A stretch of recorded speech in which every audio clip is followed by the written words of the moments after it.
নাটক করে রুডি ও কুন্তলাকে পালাতে সাহায্য করলো উর্মি।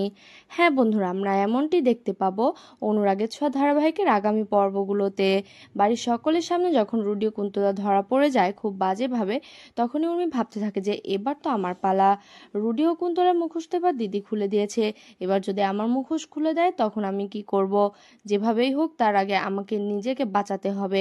সবার সামনে মুখোশ খুলে দেওয়ার আগেই ভালো মানুষ সাজতে হবে, যেন আমাকে কেউ কিছু বলতে না পারে। তা না হলে আমার আর এই বাড়িতে জায়গা হবে না, কিন্তু এই বাড়ি ছাড়া আমি থাকতে পারবো না।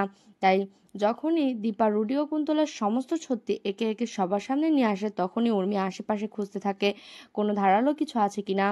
হঠাৎ করেই ফল কাটার চাকুটা চোখে পড়ে এবং সেই চাকুটা নিয়ে নিজের পেটে ঢুকিয়ে দেয়।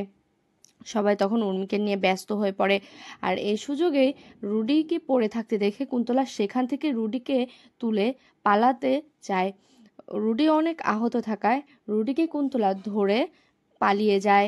প্রবীণবাবু তখন বলে ওঠে, এটা তুমি কি করলে ছোট বৌমা?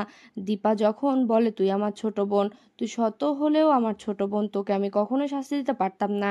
তুই ভুল করেছিস, শুধুমাত্র আমি সেটা ধরিয়ে দেওয়ার জন্যই চেষ্টা করেছিলাম, কিন্তু তুই এত বড় একটা কাজ করে ফেলবি সেটা আমি কখনো ভাবতে পারিনি উর্মি। তুই এটা কেন করলি? উর্মি তখন বলে যে যে কাজ করেছিল জেনে বুঝে করেনি, তার জন্য আমার এটা প্রাপ্য। আমি নিজের ইচ্ছেতে কোনো কিছু করিনি, আমি নিজেই নিজেকে শাস্তি দিলাম আমার অপরাধের জন্য।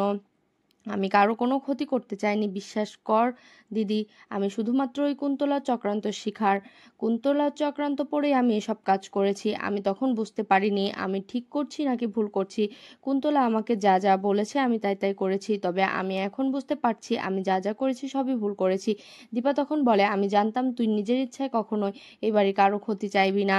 ওই কুন্তলা তোকে এসব মাথায় জড়িয়েছে, আর তুইও বুঝতে পারিসনি। কখনোই তুই এই বাড়ির ক্ষতি করতে পারতি না। এসব কথা বলে সবাই তখন উর্মিকে ধরে হাসপাতালে নিয়ে যায়। সবাই চিন্তা করে উর্মিকে নিয়ে কেবিনের ভেতরে রেখে বেরিয়ে যায়। ঠিক সেই মুহূর্তে ছদ্মবেশী রুডি ও কুন্তলা উর্মির কাছে আসে। উর্মি তখন বলে যে শুধুমাত্র আপনাদের বাঁচাতে আমি নিজের জীবনে এত বড় একটি ঝুঁকিতে ফেলেছি। কুন্তলা তখন মনে মনে বলে যে তুমি হচ্ছে একটা বোকা, তোমাকে দেই আমি আমার সমস্ত কাজ হাসিল করাতে পারবো। ওই দিবাসিনী গুপ্ত জব্দ করতে পারবো। তখন উর্মি বলে যে তুমি কোনো চিন্তা করো না, সমস্ত কিছু আমরা আমাদের মতো করে সাজাবো।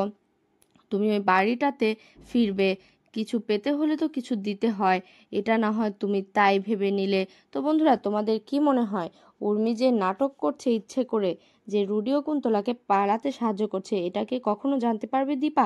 কমেন্টে জানিও। আর নিয়মিত আপডেট পেতে আমাদের চ্যানেলটি এক্ষুনি সাবস্ক্রাইব করে পাশে থেকো। ধন্যবাদ।